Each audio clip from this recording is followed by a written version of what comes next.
This is Midwest Farm Weekly. Good morning, I'm Elaine Wells and welcome to Midwest Farm Weekly. On today's show, we have an update on the meat supply chain. We talk with the governor about a plan to reopen restaurants and other food service venues. Plus, a cheese pairing idea using items you likely have at home. These are some recipes to boost demand from dairy farmers of Wisconsin. And America's dairy land is home to dairy goats now more than ever before. We explore the rising market for these products. Spring tillage is now 59% complete. That's 16 days ahead of last year, 8 days ahead of the 5-year average. Statewide corn planting is at 33%. That's also 16 days ahead of 2019. We saw some soaking rain in the last reporting period. Strong winds and slightly above normal temperatures helped farmers get back into the fields quickly. For an update on alfalfa and beyond, I sat down virtually with agriculture agent Erica Bierstrom from the University of Wisconsin-Madison Division of Extension. There's definitely some field work being done, which is good to see. I think 2 or 3 weeks ago, we maybe didn't think that was going to happen at all for quite a while, just because it was so wet last fall. The good thing is we didn't get a lot of snow this winter, and we had a nice dry spell for, I don't know, the last 3 weeks or so. And things are kind of drying up and people are getting out in the fields, even on the clay. Now let's talk about recommendations. I've even heard of some corn being planted in our area. Is it a little early to do that if we have a potential frost, or do you think that'll be okay? I think it has a lot to do with the soil temperature before anything. They need to make sure the soil temperature is the correct temperature to get corn in the ground. I've seen a lot of alfalfa and oats going in, which is nice. So I think a lot of people are getting in some good seeding this year. Winter kill doesn't look too bad. It's a little hard to tell right now at this point how winter kill looks, but I don't think it'll be too bad this year. But I think it's nice that people can get out in the fields and get their alfalfa in. Have you heard farmers just saying, thank goodness, we had 2 pretty rough planting and harvesting years? I think they're looking for anything right now to be thankful for and look up to, because it seems like it's one thing after another lately. But yeah, I think getting out in the fields is a good release for them to get out and kind of focus on their field crops for the year and kind of just get out and get a change of scenery. Let's talk a little bit about other things going on in the county. If farmers are having questions about resources and where they should be looking to apply for things, can your office sort of help point them in the right direction? Yes, if they're looking for federal programs, they should definitely be checking with the Farm Service Agency or the FSA offices wherever they're located. Those programs will definitely help them out with if they're looking for signing up for programs or getting some kind of additional funds, short-term loans or whatever it may be. Our office has a lot of resources in a variety of different things. We've been doing a series of webinars to enlighten, I guess, the farmers on a lot of different topics. This week, we focused on the packing plants and marketing. Next week, we'll be focusing on moving forward and what do we do once we kind of get through all of this. So it's a kind of a relative topic depending on the week. All of those resources are available. We have resources available also in Spanish for dairy producers, and they want to share information with their employees. All of that is available. They just need to Google Extension, University of Wisconsin Extension, and COVID, and there's an entire page full of resources for the family, for kids, for youth, for farmers, everybody in between, and financial management as well. Everybody, just take it easy. Try to focus on the matter at hand. Don't let too much overwhelm you. I know a lot of people, everybody's kind of in a different situation right now. Don't let anything overwhelm you if you can't, or if you can, just kind of take a couple of minutes and relax. Make sure you get up and move and stretch once in a while. You'll be surprised how much that helps. So just try to focus on the matter at hand, focus on the job at hand.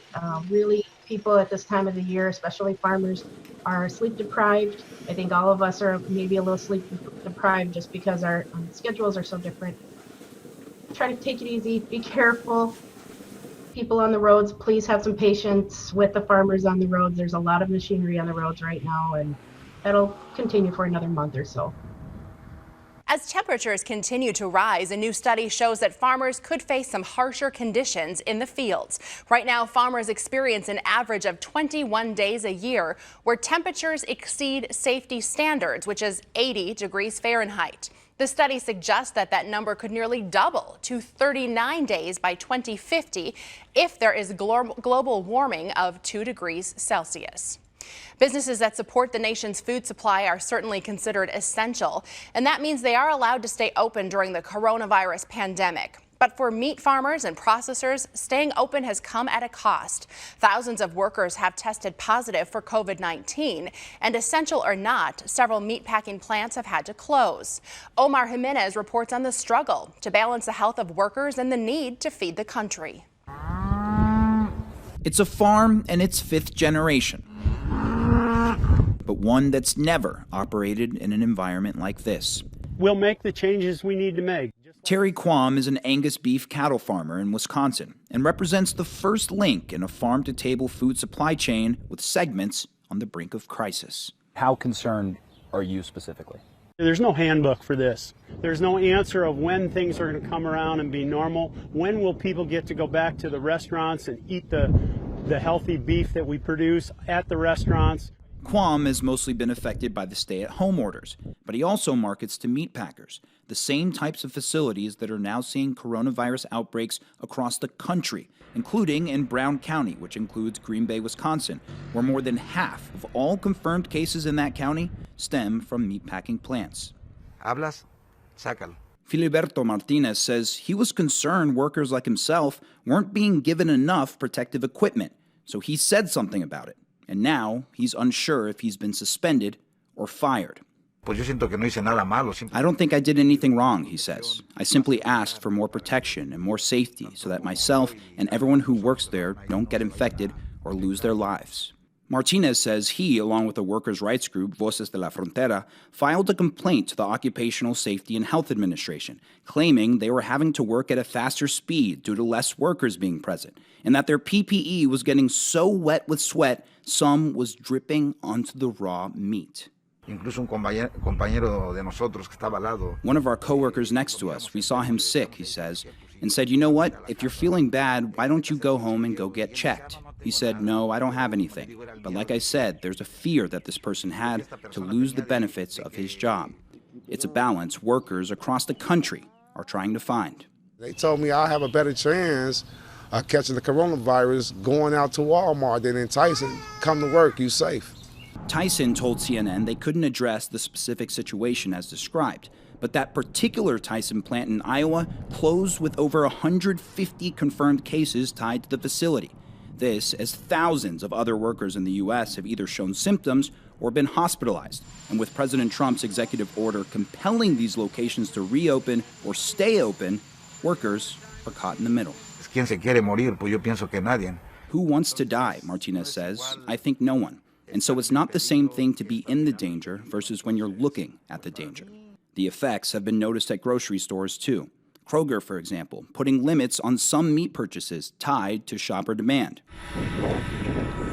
Back on the farm, the worries are less about what people are eating and more about finding places to sell. When Mother Nature throws us a curveball, you've got to figure out a way to get around it and work with it and take care of business. And the business of keeping America fed is being tested alongside the health of the many who make it a reality. Locally, large and small grocers are coping with a decrease in meat products. In many cases, they've had to apply limits of the products affected by this supply chain disruption. And with people staying at home, they are buying more meat. We did a lot of brats on the pork side. We sold out of pork chops. We sold out of pork steaks. We went through a lot of steaks last weekend. We're pressing margins quite a bit too to make sure everybody can get what they want at the most affordable price they can get it. And with some restaurants and school cafeterias closed, farmers that primarily sell to those businesses have surplus goods. Some of them have, as we've reported, are plowing over their crops or they're throwing out their milk because they just can't sell everything they're producing. So we spoke with Wisconsin Governor Tony Evers about his plan to get back to business and the supply chain flowing. The bottom line for this is we have to minimize the transmission of the disease, and that's why we're doing the Safer at Home. There are certain industries in the state that rely on a bunch of people coming together at one time, and I always use, because I think it's a safe one to say, I'm not sure when we're going to see 40,000 people in Miller Park anytime soon, because there's just no way under those circumstances can you prevent transmission of diseases. So our goal right now is to open slowly and do whatever we can, Shelley.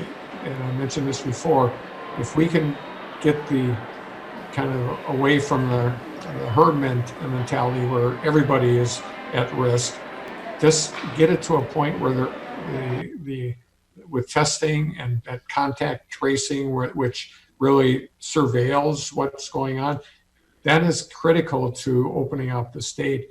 If we can get it down to a small number of folks and have the ability to get on it right away and stop it in its tracks and get people quarantined, the small number that would need to have that happen, then we're in a much better place. Still to come on Midwest Farm Weekly, the rising demand for goat milk and cheese is leading to a boom of farmers in our state. We'll explore this industry in Life on the Farm.